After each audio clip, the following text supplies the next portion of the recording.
Hello, I'm Colin Green, and you are listening to Spike Pit.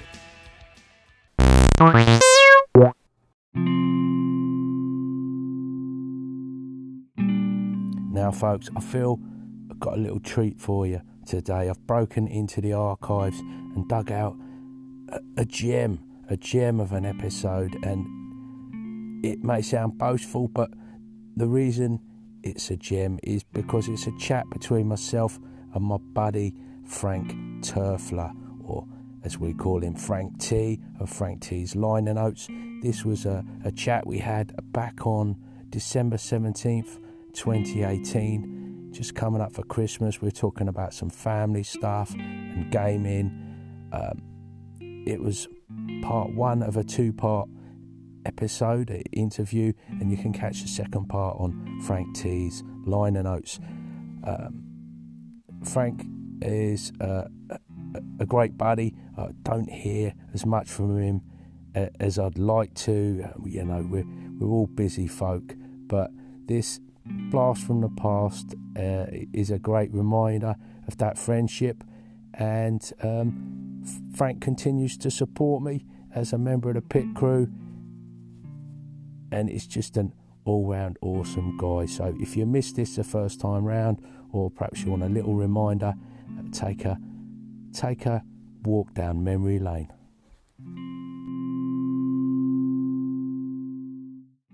Mr. T, how are you doing? I'm doing really well. How are you across the pond there? Well, I'm good. Christmas is creeping up on us fast at the moment. I feel like I'm running out of time. Yeah, it feels like it shows up around the same time every year. That's funny. I was thinking that exact same thing. So I was going to talk to you about kids and games, actually, Frank. Yeah? Because I know that's one of your main motivations, and you talk about them being your favourite gaming group. I've lost track what you're actually playing with your kids at the moment. I know you're doing your 5e Lite. I haven't really gotten far enough in the 5e Lite to play it with the kids, but we play all kinds of stuff. It becomes an experiment for me to see what they approve of, if you will, because some of my kids just they this is their first experience even with like the fantasy genre. Just a little background. I've got two biological adult daughters. Well, one is 21 and the other one is 23. 11 years ago, we sort of unofficially adopted a young lady and her son, who I ended up raising as my son. He didn't have a father. And so we now say after 11 years, that's our third daughter. And then about 3 years ago, my wife and I started fostering and adopting children. So since that time, we've adopted 4 children, 19 months, 6 years, 9 years, and 10 years old. And so between my 11-year-old son, I guess technically you could say grandson, but I'm the only father he's ever known. We started playing together when he was 4. And I played a lot of different things, just trying to see what he was, what his ability was, right? What could he grasp? And we played a little bit of Pathfinder. We played a little bit of, we ended up playing a lot of Labyrinth Lord and dabbling a bit with Swords and Wizardry. Those became sort of the easier ones to play. So he really understood those. And then I got a Savage Worlds bug. So we started playing Savage Worlds. And for many years, that's all he would want to play. A couple years back when we started bringing other children into our house, that was the game that we were playing. So I have a sort of simplified version of Savage Worlds that I'm also working on. This one's a little bit tougher than the 5e Lite experiment, just because it's not something that it's something that I expect to put out there for sale. And 5e is just a fun experiment. I think it's a great exercise. So we've done a lot of that. We've played. I think right now, this week I'm going to try and introduce them to BX. From about the Thanksgiving holiday, we started playing Swords and Wizardry Lite, getting Christian, my 11-year-old son, back in the saddle, and hopefully I'll get that edited up and put that out. That will be a fun little actual play. He actually wrote an adventure when he was 7, with my help, but he's put it all together, and he came up with the greatest. I mean, stuff that I wouldn't have thought about. He has traps and puzzles, and and I just was never think about adding a lot of that stuff until after the fact. Wow, that's awesome that he's getting involved at such a young age, like 7. My youngest son was super enthusiastic. He came to it at about 7. I think that's quite a typical age. But we started off with the likes of Maze Rats. No, started off with Hero Kids. As soon as I found out about Maze Rats, I showed him that. But he was mad to do 5e. I think it's all the pictures and the colours and all that. Oh, yeah. Is that something you found? None of my kids actually have really gravitated toward looking through the monster manual. I mean, I can remember, of course, I was 11, right? And we discovered the Moldvay basic box set. And yeah, I was very much into fantasy at that time. And even then, after, just combing through the monster manual was something that I did on a regular basis. It doesn't seem that any of my kids really gravitate towards that. They're really, all of them have more or less picked different areas that they enjoy. Like, they've started writing. Actually, my 8-year-old doesn't like to play, but she will write adventures, which is really interesting.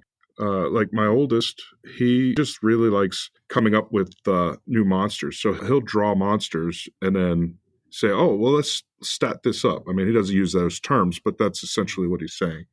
So yeah, I think there's a lot of different, we've got some artists in the family, so they prefer to draw stuff. And, we've got my youngest son, he enjoys just coming up with random maps and stuff. So it's very varied. It's interesting that you say that, coming up with monsters. I remember when I started out, my fantasy journey was The Hobbit, and I was drawing, like them platform arcade games, like Donkey Kong and stuff like that. I used to do these sort of drawings that were like that, really. So I'd draw a battle going across the page, and then I'd drop down another level and the battle would carry on going. And as I was drawing, I used to draw these little stick men that were like the rebels out of Empire Strikes Back. And they used to fight these little red alien guys with blue heads. And it was all stick men. And as I was drawing it, I'd be kind of going, like doing the sound, doing the sound effects as I drew across the page. And I just keep going down. So if you'd have had the technology back in the day, you could have maybe made it into some sort of animation, because it was almost like a storyboard as I was drawing it. And then I went on to drawing monsters. And then as soon as I came across Dungeons and Dragons, I did like your son, and I statted up monsters. And that was what I did. I wondered, can you remember what the sort of first angle you took yourself when you started playing? It was probably a mixture. I know that I was heavily into drawing, and when probably the year after I discovered Dungeons and Dragons, I was also discovering or rediscovering comic books for the first time. And so a friend of mine and myself from school, we started drawing our own comic books. I was probably adding to that and really drawing out adventures in a very comic book style. Unfortunately, none of that stuff exists. I wish I could find it, because I still to this day maintain that I created the Power Rangers. Good luck with proving that, mate. Yeah, because in 1982, that is exactly the comic book that we were drawing. Wow. And that predates them, does it? I don't know. I'll have to go back and look, but I know they weren't on TV when, in 1982 when I was 12. I would have definitely known that. They seem like quite a natural thing to come up with. I can totally imagine you doing that. They're all bright colours and they're different colours. And if you had a set of pens, you'd easily like colour one guy in red, colour another guy in green. And I could totally see you coming up with the Power Rangers for sure. Oh, yeah. I had this thing for motorcycle helmets at the time. So all of the characters had motorcycle helmets, just as like, in a very similar way that the Power Rangers have. And they all got their powers from an alien spacecraft. But the joke's on them. because that's now part of the latest RPG that I'm also writing alongside of the 5e experiment and everything else I've got going on. I was just going to say, you got your 5e light one, you've got your Savage Worlds one. Yeah, have I got that right? Savage Worlds. I've got that right. It's the Savage Worlds. Yeah. So, like I said, over Thanksgiving we were playing Swords and Wizardry Light, which is a great sort of introduction, and easily you can move right into White Box. I mean, the simplicity of White Box. I heard people talk about it for years, and I always, when I played Swords and Wizardry, I usually played complete, but I just picked up White Box, and I'm like, oh wow, this is just. I mean, the simplicity is just mind-boggling, but yet it has all of the flavor of everything else. It's funny that, because I got that book, the one with a Stefan Poag cover on it. It was the Fantastic Medieval Adventure Game kind of version. Yeah, that's the one. Yeah, and I picked it up. I think it must be getting on for 3 years ago, a couple of years ago. And I sort of flicked through it, and I thought, I don't know. It didn't really grab me. After it was being talked about the other day, I thought, I'm going to dig that up again and have another look. And I see it now in a totally different light. And I think it's because I've been playing some BX, and I've been talking about sandbox style play and hex crawls. And I don't really know what's happened, but it's amazing how quickly your mind can sort of change course, and you can see things in a different light. I am definitely influenced by a lot of the stuff that I hear from other people. You know, either reading a review doesn't necessarily make me change my mind. I like reading reviews to find out, oh, well, is this something that I might be interested in? But really listening to a lot of the talk, not necessarily review stuff, but just like, I mean, that was my pull back towards BX, was just listening to all of the Hobbs-a-Palooza stuff that was coming around, and listening to all this Kalamata stuff, and saying, oh, wow, I really think there's some parts that I don't remember so well that are really pulling, they're hitting the feels right now. So I think I'm going to have to go back and look at it. And I think that was the same thing for White Box. It wasn't so much a nostalgia thing for White Box, but it was definitely one of those things where it passes the 6-year-old litmus test. And if it passes the 6-year-old litmus test, then it's got to be something worth playing. And so, yeah, I went back and looked at it, and I have the original Swords and Wizardry White Box rule set.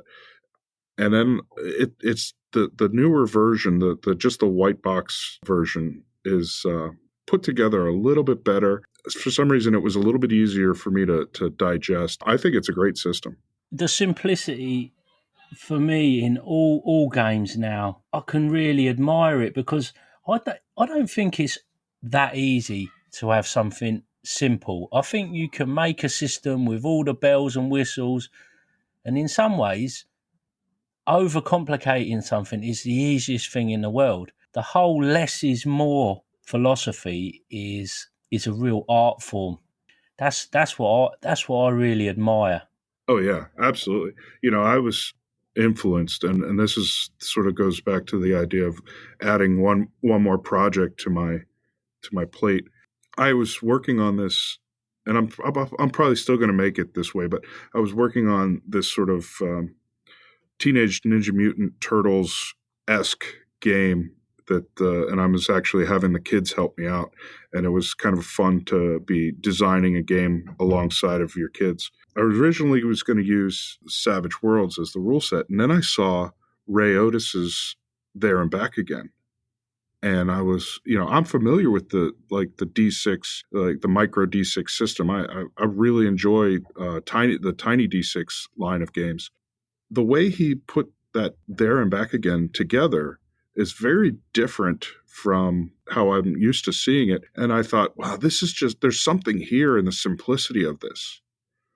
And so I'm going to be using that sort of, I don't know, I'm going to use that as inspiration. Inspiration is the best way to kind of say that, because I think that there's something there in the simplicity of it. And and it becomes, in a way, that game makes simplicity easy, especially if you rely on sort of this judgments or rulings, not rules aspect of gaming. That was a really interesting little project that Ray put out there. And I was so glad that he suggested, I can't remember quite how it came up, but I was saying I had to jump into a run in a game at fairly short notice, because the way our group works is we take turns at DMing. Basically, my brother was going to miss a session. So I just said, I'll run something next week. And I mentioned that to Ray, and he talked about cell swords and sorcerers, or sorcerers and cell swords. I can't remember which way it is.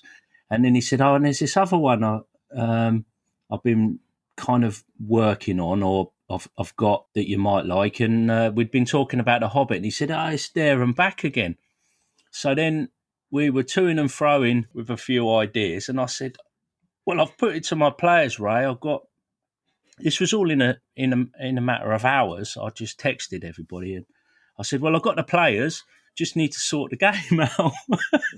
And it was just, I don't know, it's just really exciting to be involved in more or less the first actual play of a game that didn't even quite exist yet. It was just in kind of beta, kind of in development.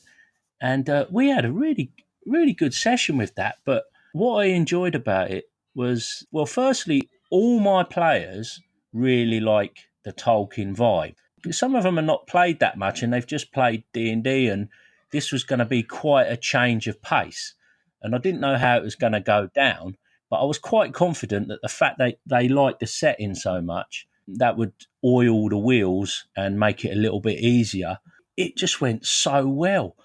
But as a GM, it's that much more demanding that I felt after the session, I felt I'd had a good kind of like workout, if you know what I mean. It was real testing, and thought it kind of raised my game. That's a good thing that you don't always think about when you're selecting a system. If you want to become a better GM, you've got to play things that are going to push you a little bit, haven't you? To like any sort of training, you know? Yeah, I think I grow the most whenever I pick up a new system. I think, and I've heard a lot of people say this, I think I grew the most whenever I finally started to understand and really read through Dungeonworld. It's almost like a paradigm shift in running games, especially with a lot of the player agency. And I don't necessarily mean giving players what they want, but inviting the players to kind of help tell the story. You know, instead of the box text may say something to the effect of, well, one of the people kidnapped is a relative of one of the PCs. Instead of just sort of telling them who that relative is, invite them to tell you who that relative is and what your connection is and why they may have been kidnapped. And it's become so much easier, when you're co-creating some stuff. I mean, as the GM, you still have the final say and you can move and twist things around. But to have that little bit of input, A, gives the players a whole lot more buy-in. And then B, it allows for a whole lot better collaboration. I get so many better ideas when I'm working with somebody else on the same project. And it becomes the same thing when you're sort of bouncing those ideas around the table, because, somebody might say something that you didn't even think about and you just go, oh yeah, that's exactly what happens. Totally agree with you there. Dungeonworld for me, I think that was the first book I read that led me along the idea of sourcing the table and all of those things that you're talking about. I remember reading it and thinking, there's a lot of ideas in there that I was thinking along that train of thought, but just reading it somehow made it come to life in my mind, and sort of it gave you a practical way to achieve some of those ideas. It just brought a lot of stuff into focus, and I just remember reading it thinking, oh yeah, that's a really good idea. And once you've read that book and you've seen it, there's no forgetting it, is there? You end up taking it to nearly everything that you play, I find. I just finished reading the most recent The Return of the Lazy Dungeon Master. And without a doubt, Mike Shea has read Dungeonworld and has taken ideas from Dungeonworld, especially the concept of sourcing things from the players. one of the suggestions he makes, and I think this is a great suggestion, is, well, most of his suggestions are great suggestions, let's be honest. Yeah, he's good. He's good. One of the suggestions he makes is, when a player rolls a crit, have the player narrate what happens on that crit. I could tell you because Savage Worlds has a role playing component in order to get what are called bennies, which you can use. It's sort of a currency in the game where you can use a benny to re-roll dice and sort of reduce your amount of wounds and stuff like that. In most cases, in order to get the benny, you have to role play, and so I became very used to, especially playing with my kids. Like, I'll tell my oldest, I'll say, "All right, so what happens here?" And just like your son, he will get up from the table and he will, very animated and explain to me in great, like he's performing, and it just brings the whole table to life. And I think that when we invite the players to do that, it becomes a whole different game. It's a whole different level of game, and I think it's a whole different level of enjoyment. Maybe it becomes that game that Jason Hobbs is always looking for, the best game ever.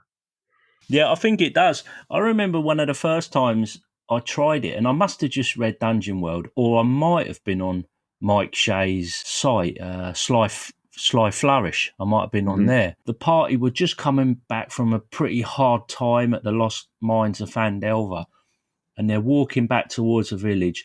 And I looked across to my friend Ricky, and I said to him, "Artemis, what do you see as you crest the last hill back towards Phandalin? Describe the scene to me." And as I was saying it, I thought in my mind, I don't know how this is going to go, but I'm just going to try this. He's my main man for trying this on. And he just totally delivered. It was like he'd done it 1,000 times. And he just goes, "Oh, you see the smoke rising slowly up from the houses." And he was off. I couldn't believe it. It was brilliant. It was brilliant. It's probably one of, it sounds silly, but it's one of my best moments, because it was the beginning of that whole thing. And once we'd done it, we get into that all the time now, and it's exactly what you say. It just, that's your best game ever. Everybody gets invested. They're not on their phones or anything. They're all partaking of the story and developing the session there. Right before your eyes, it's all going on. You can't beat it. It's a different experience. I think back to when I was in high school, and I mean, I took about 17 years off. Once I got into college, things, I had a whole different set of interests. Yeah, same. Not all of them were good. No. Most of my interests begin with G and end in S, and has got IRL in between. Yeah. Yeah, I'm with you there. But I remember this one particular campaign, and I think it was Temple of Elemental Evil. We had a really close group of friends. I mean, we were good friends even outside of the game table, and everybody got so invested in the game that there were some pretty tense moments. At one point, a fist fight almost broke out because of a drow thief was trying to pickpocket the barbarian in the group, and it became like this. I mean, there were other things, and I thought, that'll never happen again. And I'm kind of glad it'll never happen again. It was a good experience, but it really could have gone south fast. And there were a lot of hard feelings that day that it took a while to kind of, I mean, by the end of the day, it was all patched up. But I mean, it took a good while of talking to everybody down from where we were at. And I think everybody agrees that it was a great game, but not at that cost. And I think you can get just as good of an emotional high out of a game if you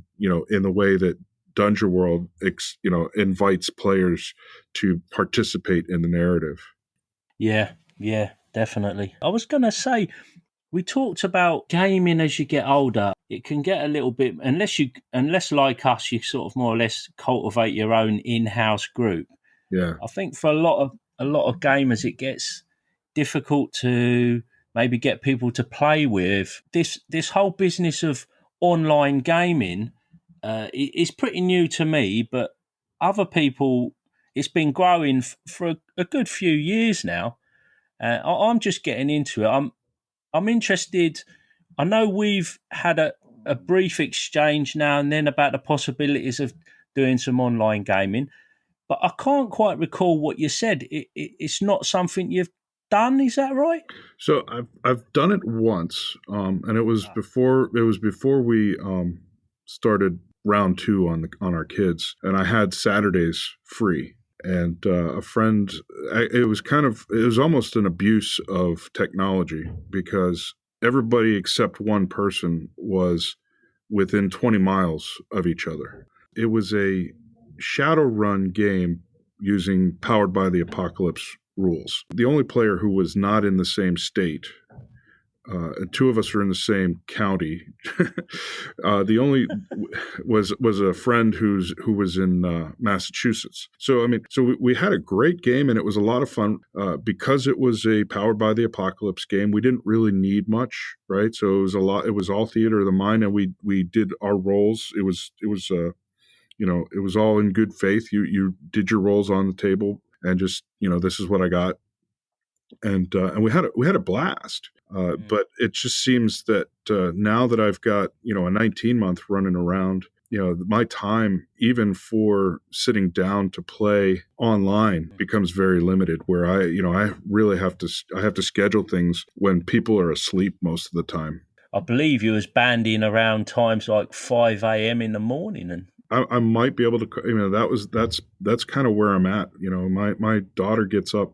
Well, she'll be up at 7:30 in the morning, and she goes until 10 p.m. A lot of the weekend responsibilities fall on my shoulders, and I'm old now. So by the time I get up at 5 a.m. and by the time 10 o'clock rolls around, I'm ready to get some sleep myself. I barely keep my head up. Oh yeah, I'm the same. I quite often I could be nodding off after my dinner at sort of 6:30 or 7 o'clock. I can be nodding off, but sometimes I get like a second wind a bit later on. I'm awake again, and that can be a little bit annoying. Come 11 o'clock, I could be full of beans. Then you're trying to get to sleep. It's confusing because you think, well, I was nodding off at 6:30, 7 o'clock, and now I can't sleep. What's that all about? Yeah, unfortunately, that's when all the best ideas come. Oh, totally. Of course they do.